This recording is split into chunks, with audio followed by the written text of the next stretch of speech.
जय जय रघुवीर समर्थ. जय जय शनिदेव समर्थ. हा श्लोक काय 79वा. मना पावना भावना राघवाची, धरी अंतरी सोडी चिंता भवाची. भवाची जीवा मानवा भुली ठेवी, नसे वस्तूची धारणा व्यर्थ गेली. तर ते हिंदी संस्करण आहे. पावन राघव मन में बसाना, भव भय की चिंता नहीं करना. यदि तू भव के आधि न जाए, हित आत्मा का कभी नहीं पाए. पावन मना. मना पावना म्हणजे हे पावन मना. आपण हे जे श्लोक वाचतोय ना, ते म्हणताना आपण त्या रिदममध्ये म्हणतो, पण जेव्हा आपण वाचतो तेव्हा ते असं वाचायची आवश्यकता आहे की मना पावना भावना राघवाची, धरी अंतरी सोडी चिंता भवाची. जीवा मानवा भवाची भुवी ठेवी, वस्तूची धारणा नसे व्यर्थ गेली. हे मी तुम्हाला का सांगतोय? कारण त्याचा अर्थ तुम्हाला लावायचा असेल योग्यरित्या तर तुम्हाला हे समजून घेणं गरजेचं आहे की मना पावना हे पावन मना, राघवाची भावना अंतरात धर, मनात धर, आणि भवाची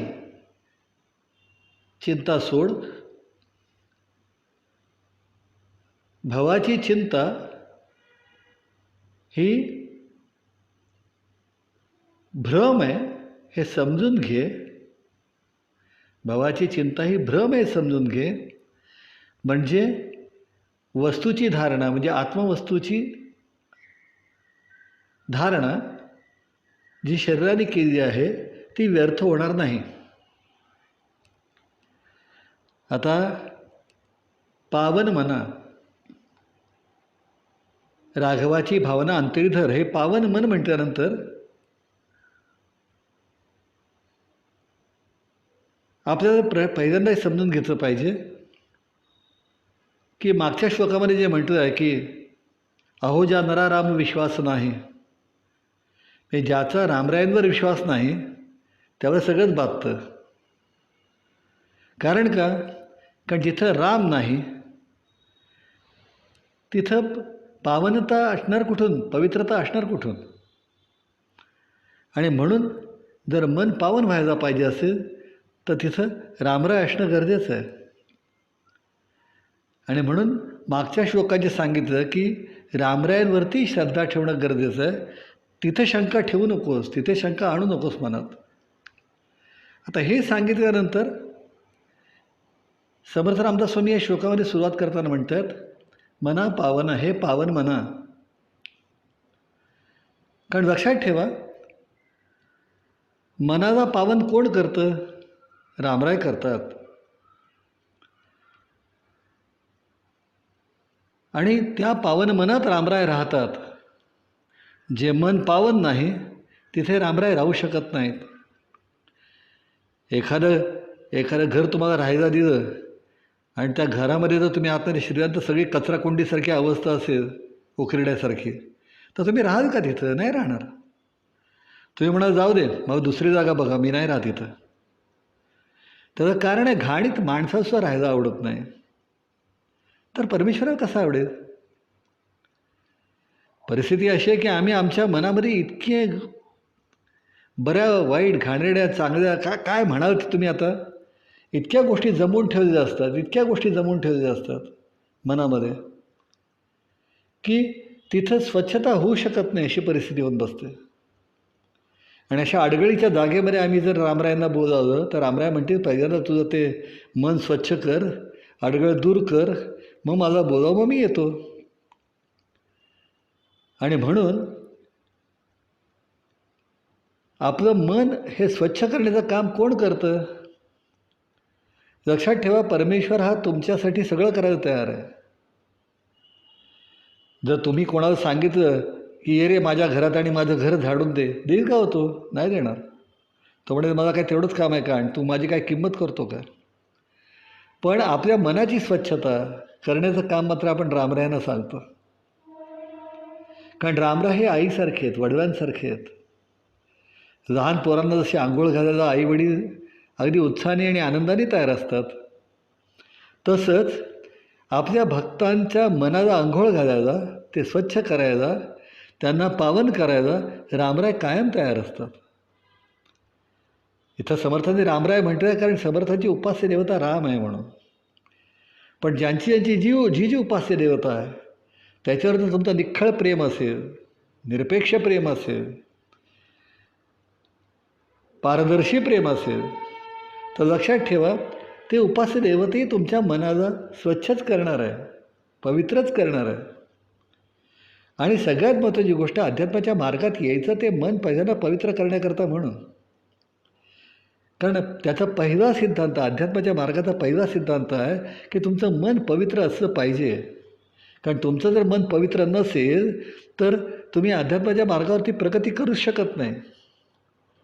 जसं चांगल्या घराची पहिली ओळख घर स्वच्छ असणं आहे. नंतर तुमच्या घरात काय वस्तू आहेत, काय नाही आहे, तुमचा श्रीमंती बडीजाव आहे का, तुम्ही गरीब आहात, हा भाग नंतरचा आहे. पण पहिल्यांदा तुमचं घर स्वच्छ असावं ही साधी गोष्ट आहे. माणूससुद्धा त्यांनी स्वच्छ आंघोळ करावी ही अपेक्षा असते. कपडे श्रीमंतीचे आहेत, गरिबीचे आहेत, फाटके आहेत, शिवलेले आहेत, हे सगळं नंतर बघितलं जाईल. पण घाणेरडा माणूस जर असेल, अंगाला वास येतो आहे, घाण आहे, कसा त्या माणसाशी कोण बोलायला तयार होणार? आणि म्हणून सगळ्यात पहिली गोष्ट म्हणजे स्वच्छता असणं गरजेचं आहे. आणि म्हणून रामराय तुमच्या अंतःकरणात येत आहेत, ते तुमचं मन स्वच्छ करण्याकरता म्हणून येत आहेत. आणि असं स्वच्छ केलेलं जे मन आहे ना, तिथं रामरायांचीच प्रतिष्ठापना व्हायला पाहिजे. भवत्या सगळ्या गोष्टी प्रतिष्ठापना करू नका, कारण घेतले सगळे कष्ट फुकट जातील, तुमचे आणि रामरायांचे सुद्धा. आणि म्हणून त्यांनी म्हटलं की रामराय हे तुमचं मन पावन करण्याकरता आले. आता पावन ते करणार म्हणजे काय? आणि म्हणूनच रामरायांना पतित पावन म्हटलेलं आहे. रामरायांना पतित पावन म्हटलेलं आहे. पावन कोणाला केलं जातं? जो पतित आहे त्याला पावन केलं जातं. आणि पतित म्हणजे काय? पतित म्हणजे ज्यांचे श्रद्धेपासून, निष्ठेपासून, ज्यांचं श्रद्धेपासून, निष्ठेपासून, कर्तव्यापासून, विचारापासून, नैतिकतेपासून सर्व स्तरावरती पतन झालेलं आहे, अशा पतिताला त्याच्या साऱ्या पतितातून म्हणजे अमंगलातून, अशुभातून मंगलमय आणि शुभमार्गावर आणण्याचं काम हे रामराय करतात. आणि म्हणूनच रामरायांना पतित पावन असं म्हटलेलं आहे. लक्षात ठेवा, हे तुम्हाला पतित पावन केल्यावर, तुम्हाला त्यांनी पतित पावन केल्यानंतर तुमच्या आत्म्याची प्रगती व्हायला लागल्यानंतर काय करण्याची गरज आहे? तर धरी अंतरी भावना राघवाची, म्हणजेच राघवाची भावना मनात धर. आजारी पडला माणूस की डॉक्टरकडे जातो आणि डॉक्टरांना सांगतो की डॉक्टर असं झालं, तसं झालं, तसं झालं, काय करू? डॉक्टर सगळं ऐकून घेतात आणि मग सांगतात, काल तुम्ही हे खाल्लं का, हे प्यायला का, असं वागला का, वगैरे वगैरे सगळे विचारतात. आणि सगळं ऐकून घेतल्यानंतर डॉक्टर मग तुम्हाला सांगतात की आता मी तुम्हाला औषध देतो, बरं वाटेल तुम्हाला, काळजी करू नका, पण पहिल्यांदा एक काम करा, आता तुम्ही हे खाऊ नका, हे पिऊ नका, असं वागू नका, तुमच्यात हा बदल करा. तेव्हा माणूस सगळं हो म्हणतो. त्यावेळेला माणूस सगळं हो म्हणतो आणि तिथून बाहेर पडला की औषध घेतो, बरा होतो आणि परत पहिल्यासारखाच वागायला लागतो आणि परत आजारी पडतो आणि परत डॉक्टरकडे जातो. परिस्थिती अशी आहे की डॉक्टरचा व्यवसाय आहे शेवटी. पेशंट त्याच्याकडे आले की त्याला औषध द्यायचं, त्याला सूचना द्यायच्या, पाळल्या त्या पेशंटने तर ठीक आहे, नाही पाळलं तर डॉक्टर काय करणार? पण इतकं डॉक्टरांसारखं अलूफ अलिप्त राहणं हे रामरायांना शक्य नाही, हे सद्गुरूंना शक्य नाही. कारण परिस्थिती अशी आहे, ते तुमच्याकडे पेशंट म्हणून बघत नाहीत. ते तुमच्याकडे एक एक व्यक्ती त्यांच्याकडे मार्गदर्शन घ्यायला आलं आणि आता त्याकडनं फी घेऊन मोकळं व्हायचं ह्या दृष्टीने बघत नाहीत. त्यांना तुम्हाला घडवण्यामध्ये रस आहे, तुमचं आयुष्य घडवण्यात रस आहे, तुमच्या आयुष्यात योग्य दिशा देण्यामध्ये रस आहे. तुम्ही सुख व्हावं असं त्यांना वाटतं आणि तुमच्या चेहऱ्यावरती आनंद दिसला तर त्यांना आनंद वाटणार आहे. आणि त्यामुळे ते डॉक्टरसारखं करू शकत नाहीत. आणि म्हणून त्यांना असं वाटतं की तुम्ही बदललं पाहिजे. पण परिस्थिती अशी आहे की रामरायांकडे माणसं येतात, त्यांचं स्मरण करतात, पतिताचे पावनसुद्धा होतात. आणि ज्यावेळेला पावन होणं म्हणजे काय, तर जो रोग आहे तो रोग जाणं आणि निरोगी होणं. पण जसा माणूस निरोगी होतो तसं पुन्हा पहिल्याच चुका करायला सुरुवात करतो. पुन्हा तो रामरायांना विसरतो, पुन्हा रोगाच्या दिशेने जातो. आणि जसा रोगाच्या दिशेने जातो तसा पुन्हा आजारी पडतो आणि पुन्हा रामरायांकडे येतो. म्हणून म्हटलं मगाशी म्हटलं की रामराय हे आईवडिलांसारखे आहेत. मुलं किती चूक करून आली तरी आईवडील नाही सोडत त्यांना रस्त्यावर, तसंच रामरायचं सोडत नाहीत. पण जसं एखाद्या माणसाने तुमच्या फारच पेशन्स बघितले तर तुम्हाला कंटाळा येतो ना. एखाद्या माणसाने तुमचं फारच अगदी अंत बघायला सुरुवात केली तर तुम्ही एक दिवशी चिडून म्हणता ना, अरे बाबा एक तर तू माझ्याकडे येऊ नको, नाही तर मी सांगतो ते तरी ऐक. पण रामरायांमध्ये खूप पेशन्स आहेत, खूप समज आहे, खूप सहन करण्याची शक्ती आहे. आणि म्हणून ते असं म्हणत नाहीत. पण ते असं जरी म्हणाले नाही तर काही गोष्टी जाणीव आपण ठेवली पाहिजे. आणि म्हणूनच जेव्हा रामराय तुमच्या अंतःकरणात येतात, तुमचं मन पावन करतात, पतिताचं पावन करतात, त्यावेळेला पावन झाल्यानंतर तिथं चुकीच्या गोष्टीची स्थापना करण्याच्या ऐवजी धरी अंतरी भावना राघवाची, तिथं रामरायांची स्थापना कर, तिथं रामरायांचीच भावना घे, रामरायांशी एकरूप व्हायचं हे तुझ्या मनावर पक्क कर, असं समर्थ रामदास स्वामी सांगतात. जसं रामरायांची स्थापना आपल्या मनात कर असं सांगतायत, जसं म्हणून म्हणतं मगाशी डॉक्टरचं उदाहरण दिलं ना, तसंच डॉक्टरकडे गेलं की डॉक्टर सांगतो आता तुम्ही हे खा आणि ह्या गोष्टी खाऊ नका, पथ्य सांगतो ना. तसं त्यांनी सांगितलं की रामरायांना स्वीकार, रामरायांशी एकरूप हो, रामरायांचं तुझ्या अंतःकरणामध्ये त्यांची स्थापना कर रामरायांची. आणि दुसरी काय गोष्ट कर तर भवाची चिंता सोडून दे, भवसागराची चिंता सोडून दे. भवसागराची चिंता सोडून दे का, कारण तुला रामरायांचा आधार मिळाला आहे म्हणून. लक्षात ठेवा, जे निराधार आहेत ते बुडतात, ज्यांना आधार आहे ते बुडतील कशाला. ज्यांना आधार आहे ते कशाला बुडतील. ज्याला लंकेला जाताना सेतू बांधला गेला, ते सेतूमध्ये असं म्हणतात की दगड टाकले जायचे आणि त्या दगडावरती श्रीराम असले जाते तर ते दगड तरंगायचे, ते दगड तरंगायचे. हे रामरायांनी ते बघितलं, त्यांना असं वाटतं की आपण एखादा दगड टाकून बघावा. पण असं वाटतं बुडावं तर काय करायचं, लोक हसतील. आणि म्हणून रात्री थांबले, ते रात्री उशिरापर्यंत थांबले. मारुतीराय झोपले बघितले आणि मग गेले समुद्राच्या काठावरती आणि एक दगड घेतला आणि टाकला आणि तो बुडाला. बुडाल्यानंतर म्हणाले अरे बुडाला वाटतं. रामराय म्हणाले अरे बुडाला वाटतं. तर मागे हसण्याचा आवाज आला, म्हणून वळून बघितलं तर मारुतीराय मागे होते. रामराय म्हणाले अरे हनुमंत बुडाला, हनुमंत अरे दगड बुडाला. तर त्यांनी उत्तर दिलं, देवा तुम्ही ज्यावेळेस सोडलं तो कसा तरी तो बुडणारच, तुम्ही ज्यावेळेस सोडलं तो कसा तरी बुडणार. आणि म्हणून लक्षात ठेवा की रामरायांना तुम्ही तुमच्या उराशी घेतलं, त्यांच्याशी एकरूप झालात, त्यांच्यावर प्रेम केलं की आपोआपच रामरायच तुम्हाला सांभाळणार आहेत, तुम्हाला तारणार आहेत.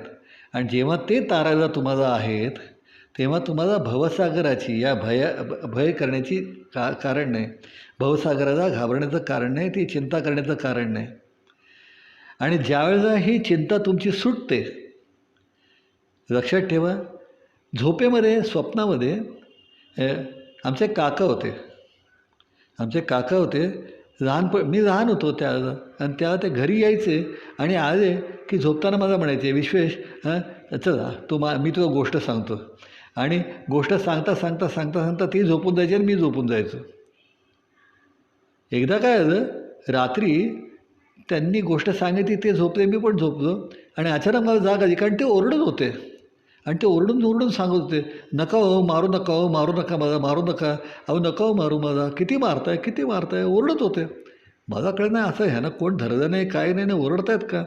म्हणून मी त्यांना हलवून जागा केलं आणि म्हटलं, "काका काय झालं?" डोळे उघडले आणि म्हणाले, "अरे बापरे, बरं जाऊ तुम्हाला उठवलंस." म्हटलं, काय झालं?" "अरे मला स्वप्न पडलं," म्हणाले. मला स्वप्न पडलं की घरात चोर शिरले, त्या चोराने मला खांबाला बांधलं आणि ते मला फटकावून काढतात, मारतात मला आणि सांगतात, "हे कुठे आहे, ते कुठे आहे, पैसे कुठे ठेवलेस, दागदागिने कुठे ठेवले?" म्हणून मारतायत मला. आणि म्हणे मी, ते एवढे जोरात मारत होते म्हणून मी ओरडत होतो. पण म्हणे तू मला जागं केलं आणि माझं मारणं थांबलं रे, मार खाणं थांबलं. नाहीतर म्हणे मी किती वेळ मार खाल्ला असतं माहीत नाही, माझं मार खाणं थांबलं. तसं परिस्थिती अशी आहे की भवाची जी भुरी आहे, म्हणजे भ्रम आहे, मानवाच्या जीवाला जो भवाचा भ्रम पडलेला आहे, या मायेचा जो भ्रम पडलेला आहे, त्या भ्रमामुळे, त्या